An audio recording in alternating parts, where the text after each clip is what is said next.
Hello student, मैं doctor Lata Agarwal, associate professor history, SPC government college Ajmer. आज हम MA final history group B के paper 5 B polity and economy of India के topic literary sources of medieval Indian history में तारीख़ फ़िरोज़ शाही, जो बर्नी द्वारा लिखी गई।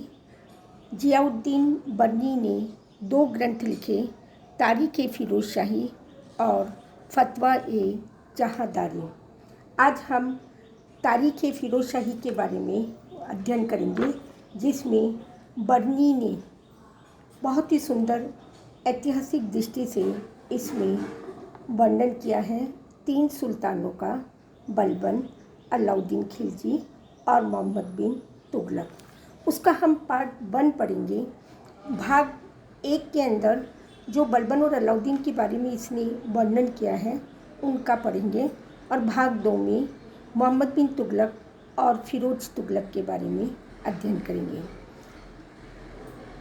मौलाना जियाउद्दीन बर्नी ने कहीं भी अपने ग्रंथ में ये नहीं लिखा है कि मेरा जन्म कहाँ हुआ और कब हुआ, लेकिन तारीख़ फ़िरोज़ शाही के अंत में वह अपने आप को 74 वर्ष का होना बताता है, और ऐसा प्रतीत होता है कि यह ग्रंथ 1357 में फ़िरोज़ तुगलक के समय के बाद पूर्ण किया गया।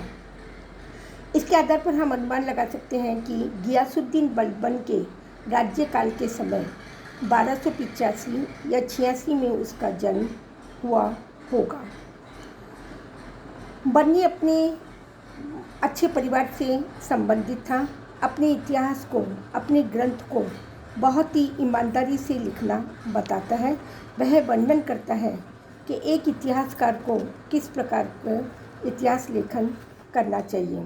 वह कहता है, धर्म, सत्य और ईमानदारी से हमें इतिहास लेखन करना चाहिए। इतिहासकार के रूप में बर्नी की प्रसिद्ध तारीख़ फ़िरोज़ शाही के कारण, जिसमें लगभग 95 वर्ष का इतिहास लिखा गया, उसका कहना है इतिहासकार को सच सच और ठीक ठीक लिखना चाहिए। उसे अपने धर्म, दीन पर ध्यान रख कर के अपने ग्रंथ का लेखन कार्य करना चाहिए। उनमें उन्हीं सभी प्राथमिक व्यक्तिक स्रोतों का तुलनात्मक अध्ययन कर उस लेखन का कार्य करना चाहिए। अर्थात इतिहास की रचना करते समय सबसे बड़ी शर्त इतिहासकार के लिए धर्मनिष्ठता को देखना आवश्यक है।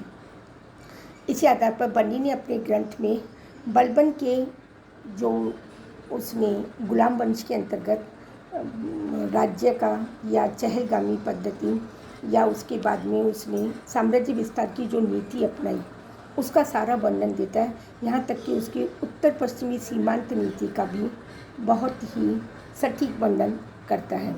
बलबन के दरबार का वैभव कैसा था, किस प्रकार उसने अपनी वंश परंपरा का निर्वहन किया, बलबन की गुप्तचर व्यवस्था, बलबन का मेवातियों व दोआब, कटेहर आदि के विद्रोहियों का दमन करना, और इसी प्रकार उसने अपने साम्राज्य को सुरक्षित रखने के लिए या संरक्षित करने के लिए जो भी नियम कायदे बनाए, जो राजत्व और राजस्व कानून लागू किए, उन सभी का वर्णन करता है। साथ में दरबार के अमीर वर्ग का भी वह विवरण करता है। अलाउद्दीन खिलजी का कार्यकाल या उसके पूर्व गियासुद्दीन खिलजी के बारे में भी वह बहुत ही निष्ठा से वर्णन करने का प्रयास करता है। अलाउद्दीन खिलजी के ने जो जलालुद्दीन की हत्या की और उसने अपने विरोधियों का दमन किया, उसका वर्णन भी वह करता है। साथ ही में अलाउद्दीन खिलजी के विद्रोह और उसकी विजयों का वर्णन, राजस्थान के जैसे चित्तौड़ का वर्णन बहुत ही बखूबी से उसके अंदर करता है, चित्तौड़ विजय के लिए, और किस प्रकार खिज्र खां को खिजराबाद या चित्तौड़ को नाम देकर वह उस पर विजय हासिल करता है। इसी प्रकार जालोर की विजय का भी वर्णन मिलता है। मंगोलों का दमन करना, सुल्तान द्वारा जो कट्टरता से इस्लाम धर्म को भारत में चलाने का या स्थापित करने का प्रयास किया, वह स्पष्टता से वर्णन करता है। राजपूताना में रणथंबोर, जालोर, चित्तौड़ विजय के साथ साथ जो उसने अपनी सैन्य व्यवस्था में सुधार किए, अपने साम्राज्य विस्तार की नीति को पुष्ट करने के लिए या उसको विस्तार देने के लिए बाजार नियंत्रण व्यवस्था लागू की, वह व्यवस्था भविष्य में आगामी साम्राज्य के लिए या शासकों के लिए एक उत्तम नीति या उसका उदाहरण बन सकी थी। सुल्तान की विभिन्न योजनाएं दक्षिण भारत की विजय और उसके शासनकाल में जो भी ईमानदारी से कार्य हुआ था, उन सब का वर्णन करता है। बर्नी को अपनी इस रचना पर बड़ा गर्व था। उसने खुद ने लिखा, मैंने इसे इतिहास को लिखने में बहुत कष्ट उठाया है। मुझे न्यायप्रिय लोगों की न्याय की आशा है, क्योंकि इस रचना में अनेक अर्थ संग्रह है। इस रचना को इतिहास कहा जाए तो सुल्तान और मलिकों का इतिहास होगा।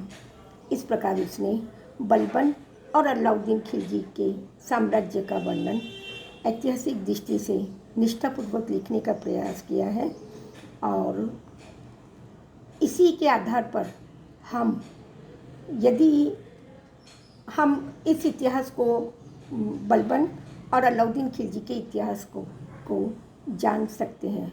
अन्यथा हो सकता है जो तथ्य बर्नी द्वारा प्रस्तुत किए गए हैं, वे तथ्य बर्नी तारीख़ फिरोजशाही नहीं होने पर अधूरे रह सकते थे। तो बर्नी एक इतिहासकार के रूप में यह वर्णन बहुत ही सटीक रूप से ऐतिहासिक दृष्टि से लिखने का प्रयास किया है। भाग 2 में हम मोहम्मद बिन तुगलक के समय होने वाली घटनाओं का जो विवरण तारीख़ फिरोजशाही में दिया है, उसका अध्ययन करेंगे। धन्यवाद।